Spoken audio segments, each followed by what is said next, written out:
of it. Some of the hardest things is most of the fighters are great guys, and I want to see them all do well. And you're putting in matches where you know one is going to win and one is going to lose. And it's sad. Mayhem Miller is a guy I really like a lot. And I know how good he was, but I still didn't like his chances against St. Pierre.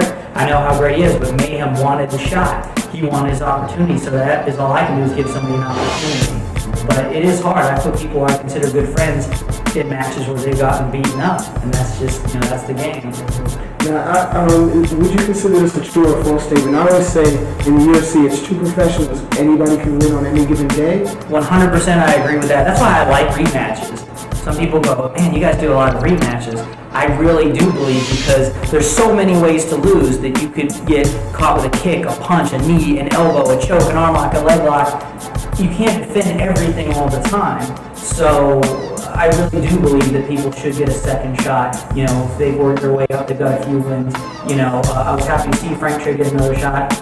And Matt Hughes proved definitively he is the king of that division. What a fight. Amazing. I couldn't ask, the Stephan Bonner versus Forrest Griffin fight, when fighters come like that, that's why it's not false modesty. People come up and say, great show, Joe, you did a great job. I always say, I want to thank the fighters for coming to fight. Because you could put two of the best fighters in the world, but if they decide to fight conservatively, it's going to suck. You can put two mediocre fighters together, but if they decide, we're going balls out, we're going to throw it down, it's going to be entertaining. The Stephan Bonner Griffin fight to me look like the most balls out fight I've heard. But the crazy thing is they look like they're having fun doing it. Yeah, they did. It's like, you got me good here, I'm going to get you back. Yeah. And that's just, it's a great feeling. Stuff like that makes me really proud. Sometimes, it is a job. I've done it for years and years. So sometimes you can get down, you get kind of in a rut, but things like that pull you up out of it.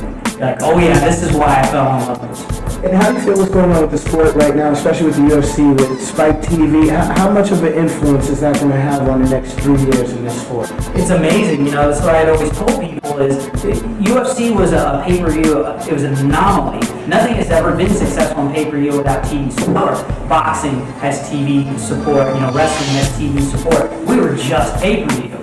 You're asking people to, spend $35 on something that they don't really know all the people in it.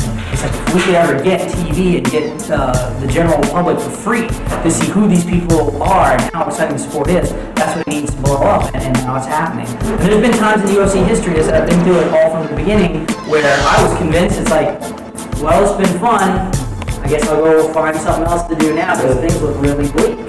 But now it's like the sky's the limit. It's a great time to be involved in this.